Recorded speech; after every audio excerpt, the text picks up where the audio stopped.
Welcome back to the Line Table. UNM's embattled athletics department got more bad news this week. A report conducted by an independent firm found the university is not Title IX compliant.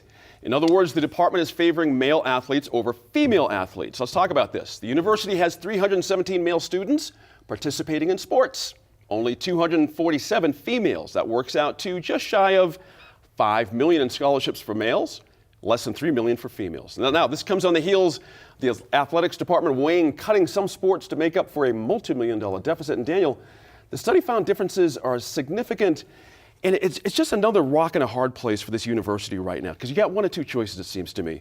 Cut a bunch of the guys or increase, obviously, a bunch female participation. This side has a lot of money the university doesn't have. This side has a lot of problems with cutting certain kinds of programs. Where does Eddie Nunez go from here? He's got enough problems now, Title IX. Yeah, well, I mean, this is going to be a tough one. There's two issues here, right? First of all, and I'll defer to the legal minds that are here at the table. Title IX is a quagmire.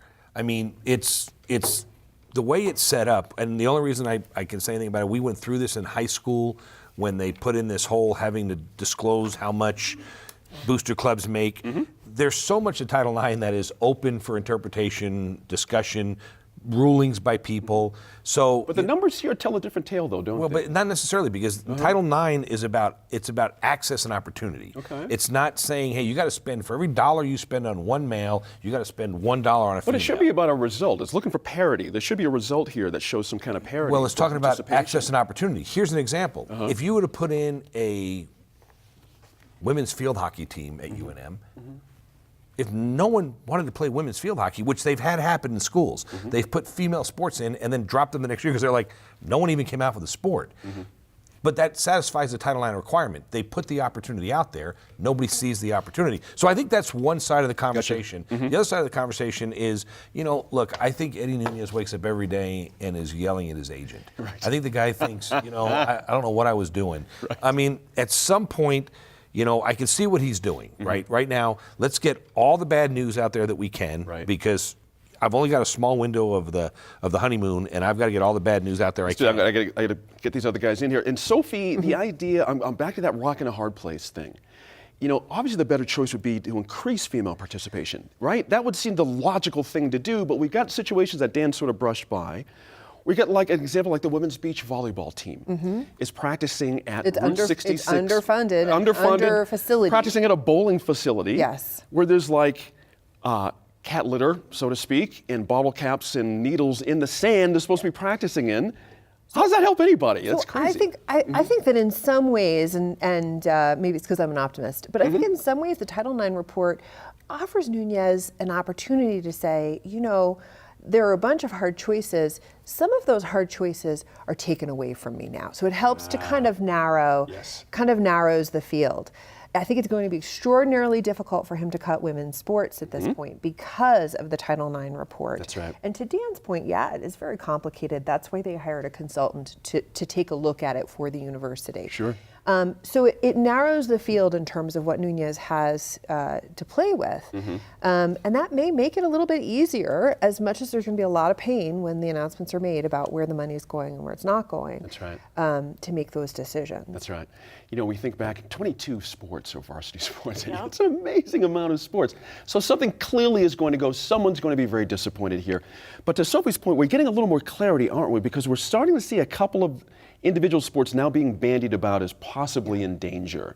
So men's track, you know what I mean? Yeah. Some people even throwing out men's soccer, which is getting very good national notoriety. So again, the question is, how does Eddie Nunez make this work? How does he balance this budget? This is a tough one. It is going to be tough. We've already seen any sport that faces that threat, those athletes, those parents are going to be out in force protesting it. But the numbers just don't work. Ski team, right? Remember that? Something's going to get cut. And as Sophie says, I think it's a lot less likely now that it's going to be women's sports. Well, and you when you mentioned the ski team, when you mentioned some of the other teams, in the past what's happened when UNM has tried to cut certain sports, there's been fundraising in the community to try and address that difference.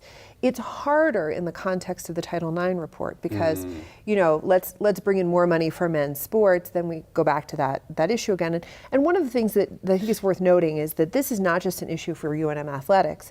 It's an issue for the university as a whole because Title IX compliance is tied to federal funding for the university, and they could lose federal funds that hit the rest of the campus and not just the football team, the soccer team, the basketball team. I'm glad you brought that up. Exactly right. Laura Sanchez-Rivey, the report also suggested adding 90 female, quote, participant opportunities as a fix. 90 seems like a reasonable number, but that actually, you're actually at the whims of who's wanting to come to these programs. As Dan mentioned earlier, it's a nationwide search, certainly all that kind of thing. Do you see a fix here for Eddie Nunez? Do you see a fix that's going to be satisfactory for everybody, or is he going to have to really bring something here drastic? Not quite the football program, but something else that's going to be really a difficulty for the community. I think he absolutely has to do something drastic. He has to fix this. You know, this is an issue for every school that receives any kind of federal funding. Right. And OCR, the Office of Civil Rights with the Department of Education, federally, they do, I mean, this is all they do. They look for compliance on this issue and other civil rights issues, and they sometimes they bring about an investigation. What he doesn't want to do is fail to comply or not have a realistic plan that will set into motion some parity, because then OCR will start an investigation, and you don't want to go down that road. That's many years of really being micromanaged by the feds. Wow. And it could really endanger federal funding, and that affects a lot of other students besides just athletes. And so I think he needs to be realistic about what he can do. I think if adding more opportunities for females makes sense, and you don't want to cut any other programs, which it sounds like that's also, you know, not advisable, just given that it could endanger UNM's ability to participate with the Mountain West Conference. Right. Then you add more opportunities for females, and that's what you need to do, or you grow the numbers on the ranks of the current sports that you have. So there's different options within that.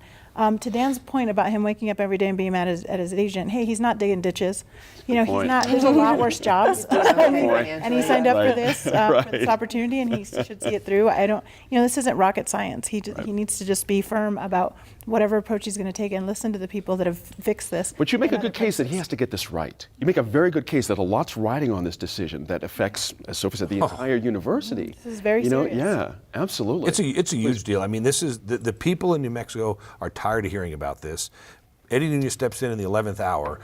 He's not. The honeymoon for this problem is over. Right. The problem I have with the whole conversation, though, is that you look at the budget of a school like the University of New Mexico versus a school like New Mexico State, and I think if UNM just fixed the financial problem, actually got people to pay what they should be paying, actually kept records correctly, I don't think they're in a financial mess. I think it's an inability. I mean, when you realize how many people are working over in that department, how many people they've got making big dollars over there, you know, and then you go to schools like New Mexico State where you have one athletic director, one guy going out to every ball game. I mean, you go down to New Mexico State, that athletic director is like a high school AD. He's at every women's softball game, track meet. He's at the football games. You'd come to expect UNM, that. Exactly. yeah. And so at the end of the day, I think if UNM would just get their stuff together, I think they got plenty of money. I think they could add women's sports. I think everything would work right. They're just going to have to realize that they can't go play golf in Scotland. Thank you all. Good stuff on a Friday night. See you next time.